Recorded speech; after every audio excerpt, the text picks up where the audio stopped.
Hey, hello, I'm Melody. Thanks for jumping over. If you've clicked on this video, you know the theme of the discourse we're going to be discussing today. But before we jump into that, obviously last week, a pretty anticipated book-to-screen adaptation dropped. We've had some big drops within this last month. But again, in case you haven't seen my community tab or heard me mention it in one of my last videos, I have halted all talks about screen adaptations of books until the WGA SAG strike has been resolved. And again, I have a theater degree. I was a theater major, which means I know a lot of actors and writers, aspiring actors and writers, the whole shebang. And it was part of the discussion, the curriculum almost, at least in our senior experience class, where we were being kind of prepared to be thrust into the professional world. We talked about union qualification and when to join the union. Now, I do want to stress I was not an actor.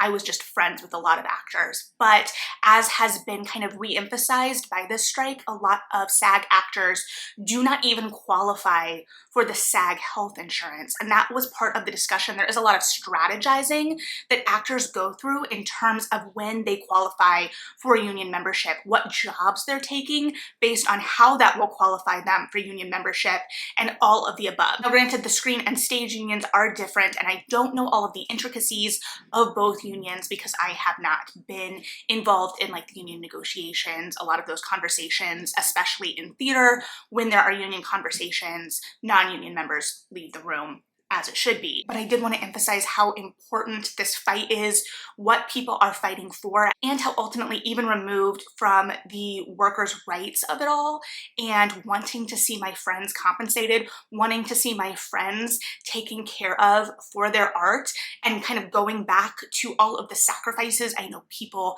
make for the art and how that is kind of expected and how that is an exploitation. This idea that you were supposed to suffer for the craft. Removed from even all of that, I truly believe that what these unions are asking for is going to make the work better. It is going to make our realizations of these works better from the book to screen translation side. So I think that this is incredibly important. I, of course, hope for as speedy a resolution as possible, but I also think it's important that a lot of these demands aren't capitulated on. Is that a word? I'm pretty sure. Did I say it correctly? I'm not so sure. But moving on, as you probably saw on the thumbnail, today we're going to dive into some more discoursey type discussion. Forgive me because I don't really dive into the discourse all that often, but a couple of weeks ago now, I saw a brief conversation of one of our most popular cyclical discourses on Twitter. Now, granted, I don't think this had much staying power in the Twitter discourse. Granted, Twitter is also dying, and I don't anticipate me spending as much time there in the future, so I'm going to miss out on a lot of conversations, and there are just going to be a lot of conversations that aren't happening there anymore. But I caught this one, and I thought it was a really interesting framing of this discussion that happens every once in a while, and more than once, honestly, like almost clockwork, about this idea of whether romances need a happily ever after. I am internally rolling my eyes, trust that, but I think that it's an important discussion, and one we kind of touched on earlier this year. And the kind of jumping off point of this was a particular article written by an author who has a book coming out. It's coming out from Avon.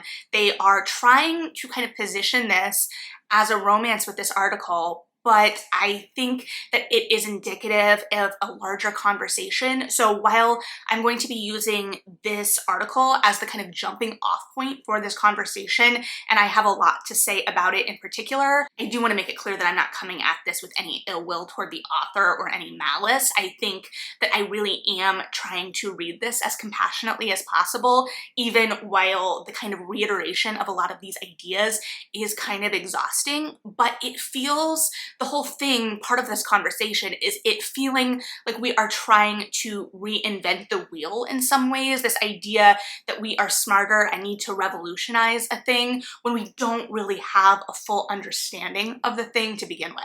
And we've seen this with other authors, other genres. Additionally, this article was posted somewhere I have never heard of, which isn't saying much, to be fair, but it did make me think about the outrage marketing of it all as we kind of entered the video with, and you're probably like, Melody, what?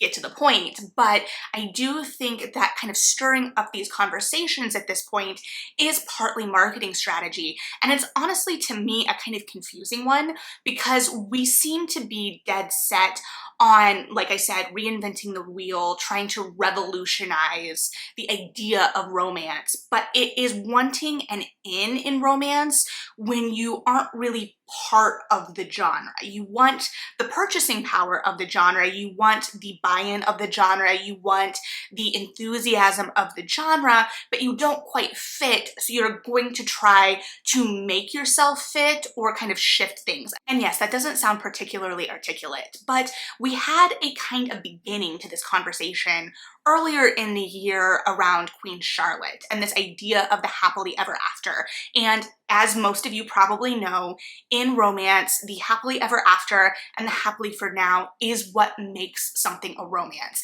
I have been kind of revisiting that idea for myself recently, not in terms of the HEA being up for debate, but if you've been with me for a second, you probably heard me kind of speculating in some of my particularly romance talks, reviews, about what is the driving force in a narrative. And I think we're seeing, as I mentioned before, this kind of bleeding of women's fiction as it would be traditionally thought of, and romance, and what the main driver of the story is. So you can have a story with a happily ever after, a traditional happily ever after, with a couple together at the end, but if their romance isn't the main driver of the story, what does that mean? Because of course there's going to be character growth in a romance. That is part of the beauty, is watching a relationship allow characters to grow and find solace in each other, or change, or give them strength in certain ways, whatever the case may be. But if that relationship isn't the main focus of the book, what then is a romance? And I think we've seen a little bit of a watering down of that. And I do think that that is relevant because I think it is part of how we are seeing this watering down of this idea of needing the happily ever after, because we are getting a lot of new romance readers, new romance fans that are introduced to the genre via these books that are kind of sitting on the precipice of women's fiction and romance, which is not a bad thing. I love those books too, but then certain expectations are going to be different. And so then you're seeing a struggle, I think, between old romance readers and new romance readers and what those expectations are in terms of the genre. But the title of this article in particular is Why Romance No Longer Means the Protagonist Has to End Up in a Relationship. And so again, it's going back to me to this idea of wanting the buy-in of the readership of this genre, but it almost feels like you think you're smarter than the genre, or you're judging that happily ever after in some way. And a lot of this conversation kind of focuses on the nuances, not all of which I can even dive into or articulate or conceptualize of a love story versus a romance. And I do think part of that goes back to the structure. What is the driver in the story? Where are the characters at the beginning of the story? Where are they at the end of the story? And what is it that gets them there? Is it the romance that changes them? Is it them together that help change each other, learn and grow together? Or are they changed by other circumstances and the romance is a byproduct of that? So it almost feels a little bit more textual analysis based than I would ever generally conceptualize of it. But I'm going to read part of this article for you because I think there are good jumping off points for conversation. And again, this isn't about this specific book and this specific author, because I think it is articulating sentiments from a lot of people that are coming onto this scene. And I think it is getting into, and I think we're going to swing back to, this idea of needing to be different. I'm probably going to put this up, but I'm not going to read like the name of the book because this isn't about me slamming this book. I want to be clear, I haven't read it.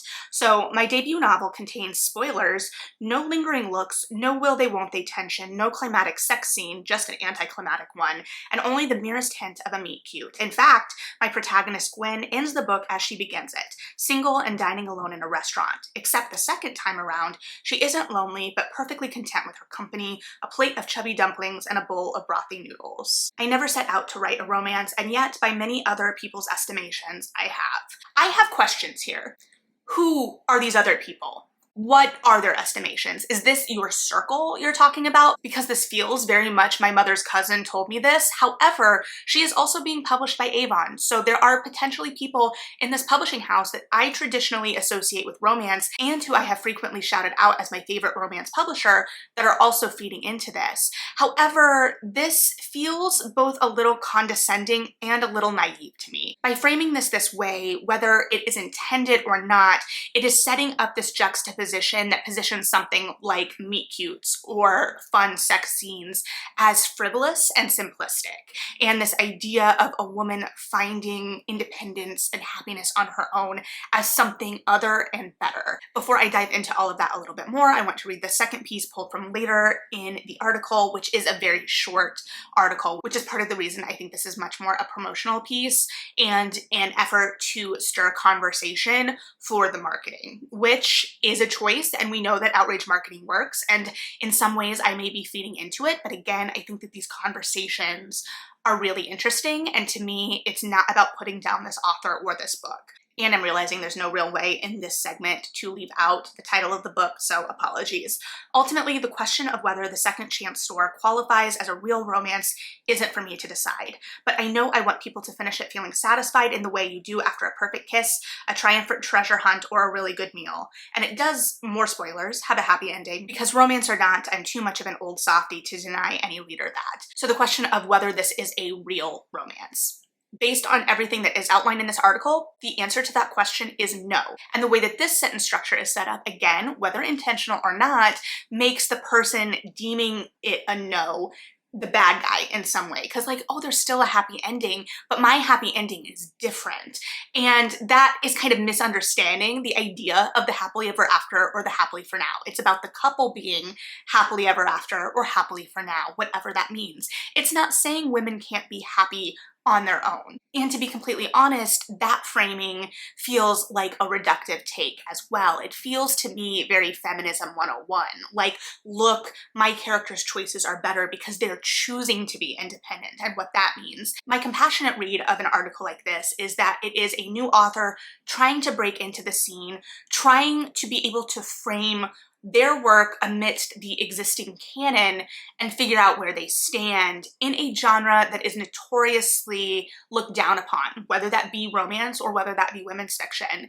And romance is incredibly popular right now, so there is a lot of buying power there. However, trying to market yourself as a romance when you're not a romance, I don't think is going to do you any favors in terms of marketing, because you are setting improper reader expectations, and then readers are going to be judging your book on what they went in expecting, and they're going to be disappointed. If you go in expecting a happily ever after, if you go in expecting a central love story, because here it doesn't even seem to be the conversation of love story versus romance. It seems like this is really an exploration of a woman being in love with her life, in love with things potentially, and not in a materialistic way according to my read of the article, which I will link below for all fairness, but it's even separate of that distinction. So it is setting up these improper expectations, which honestly is going to tank the ratings of the book, which unfortunately will also tank the success of the book in some ways. And I think in kind of tandem with that idea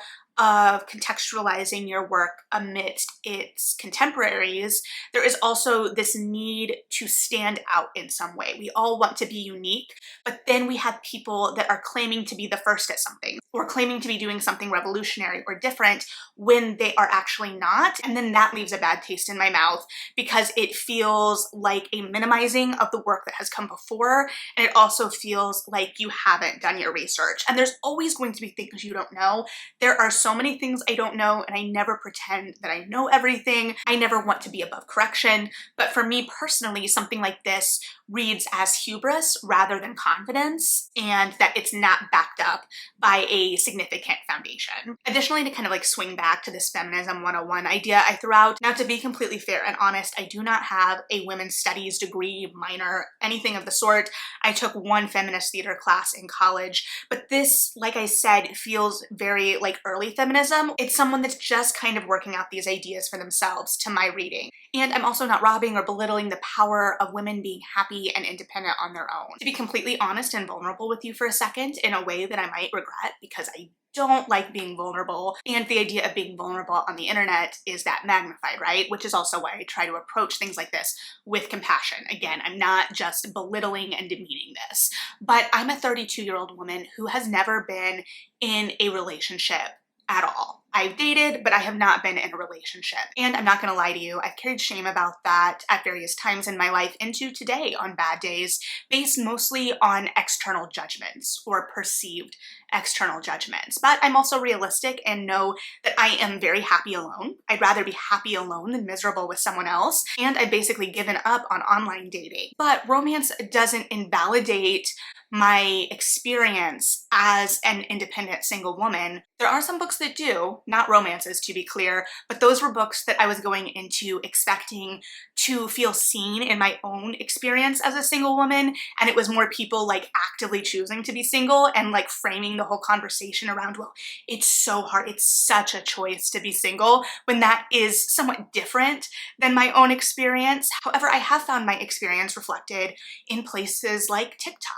And so even this presentation of women finding happiness in their own company, which I do think is powerful. I personally don't find a scene of a woman eating alone at a restaurant revolutionary because it's my daily lived experience, but I know there are people for where that reflection is revolutionary, and I'm not demeaning that either, and I'm not pretending I don't also kind of maneuver my own eating alone in restaurants based on like the day and the type of restaurant. Like I'm less likely to go into a fancier restaurant by myself on a weekend where it's a more traditionally date-focused time, which is my own decision-making and anxiety feeding into that, right? There is nothing wrong with that. So to get back on point here, I don't think either experience is invalid. And I think that both sides of the spectrum are often belittled or demeaned in the more general public consciousness because they are usually more associated with the lived experience of women, despite the fact that this is something I think anyone could relate to, because it's about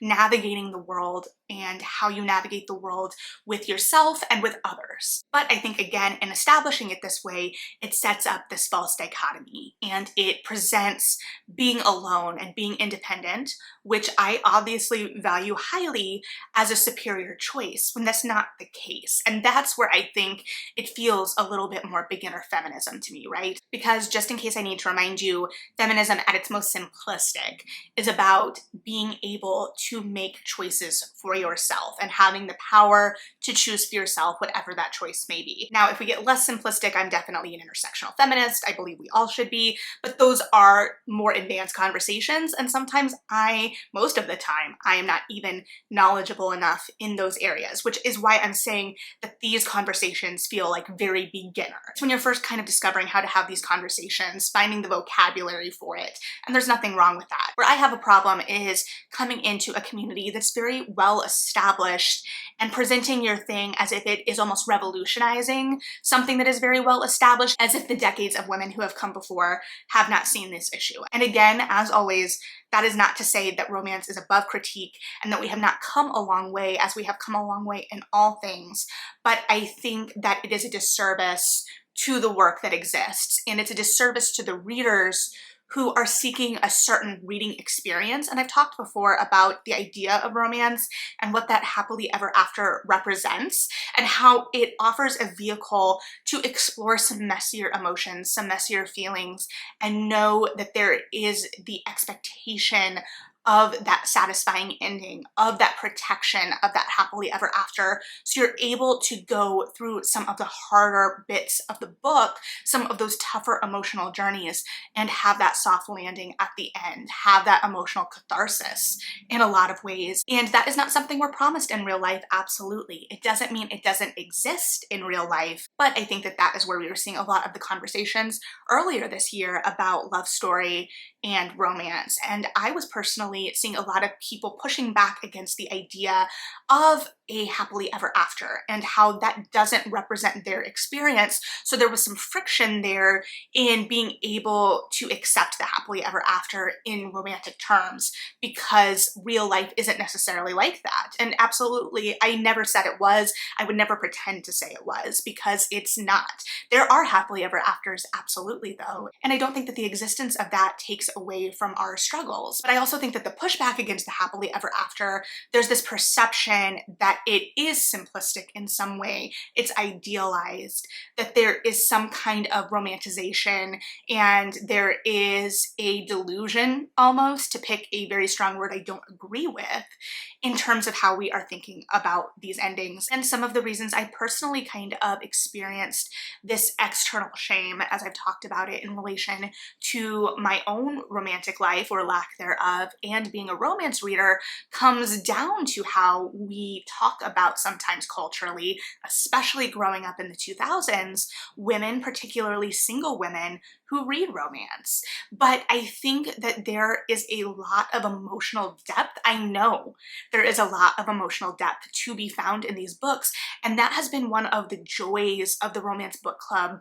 that I became a part of, helped start after Bridgerton aired, because we're a group that had varying experience with the genre, and so I've been able to see people new to the genre introduced to it and watching them kind of reframe romance for themselves, how they had been almost trained to think of it culturally and how they experience it as a reader and the joy it brings, and the wonderful conversations we're able to have about the swoony bits, absolutely, but also about the way these characters are interacting with the world, how we see or don't see ourselves in those characters, how we would handle certain circumstances, how certain circumstances hit us or resonate with us in different ways. There is a lot of depth there. And so going back to the article recently, because I do think this swings back around to a conversation I alluded to and have been having, there is this attempt to contextualize the work within the body of work again. And there's a line that says, "Some of my favorite books of recent times have looked like romances, but quacked like a different beast entirely." And I think that that is very important,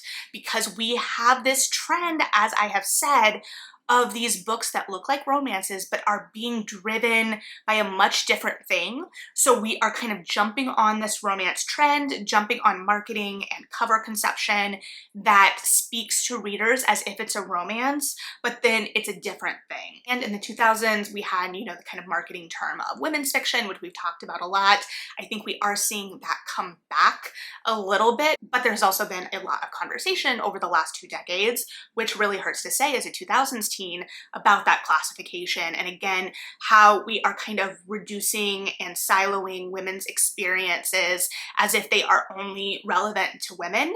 And I think that that is a much different conversation, to be fair, but I think it's part of this trying to fit in, because there isn't necessarily a women's fiction category as we thought of it then today. And while we are seeing this kind of reemergence of it, it's more readers are clocking that. And so right now it feels like they are trying to shove a square peg into a round hole and make it fit and appeal to romance readers. And I'm not saying there's not crossover there, but I'm saying it's a much different reading experience. Personally, in my own reading experience, I am probably less likely to pick up a book like this. I would probably be more likely, honestly, if it was marketed as literary fiction, and that is something I kind of have to sit with and think about my own biases and what I gravitate to in reading as well. But a lot of the books in this article that are cited in relation to that last quote I read have been marketed as literary fiction. So it's just an interesting kind of landscape right now, I think. And I think that we are unfortunately going to continue to have this conversation about whether the happily ever after is required for romance, because we've had it so much at this point that I have no hope of it being resolved. People are going to have their opinions. Unfortunately, it is just a genre convention. It's not saying that you can't have romantic stories without happy endings. It's saying to fit within the romance genre, that is the expectation. And I love a heartbreaking romance sometimes as much as I love a regular romance. But I can guarantee if I go in expecting a regular romance and I get the Song of Achilles, I'm gonna have some words. So I think it's just a really interesting conversation. And again, to bring it back around, I really do think that this article was a marketing ploy. And I don't think the ideas of it are as developed as the article thinks they are, nor do I think the themes and explorations of this book are as novel as this article presents. And I want to be clear, that's okay. We are in the year 2023. The odds of us articulating something novel about the human experience, divorced from, you know, the human experience in relation to technology, potentially, the odds are slim. That doesn't mean we can't still tell or experience a great story. And I think that is another thing with romance as well. We kind of view the happily ever after as an easy out, or there is this expectation or perception that it is easier to tell a story that way when you know where you're going to end. And as I have argued before, and will surely argue again, I honestly think it's harder. If you can have me so invested, if you can have me distraught over the potential kind of pitfalls of this relationship, even knowing where we're going to end, invested in seeing how that end is going to play out, because the shades of that end are going to be different, it is difficult to have that emotional gravity and to explore your characters. You have to have excellent character work to make us care about the story, the characters. It's a very internal world in a lot of ways, and how you're going to explore the external world still. There is a lot at play in a romance. It is not as easy as it appears. So yeah, those are just some of my broad thoughts on this. As usual, as always, I would really be interested to hear what you're thinking as well. Thank you for hanging out and listening to my thoughts as I kind of parse through them here. Like, subscribe, comment as you're feeling, but most importantly, read something good. The day may call for a romance. I am personally reading How the Wallflower Was Won, so I'm gonna get back to that. But thanks for hanging out, like I said, and yeah, bye.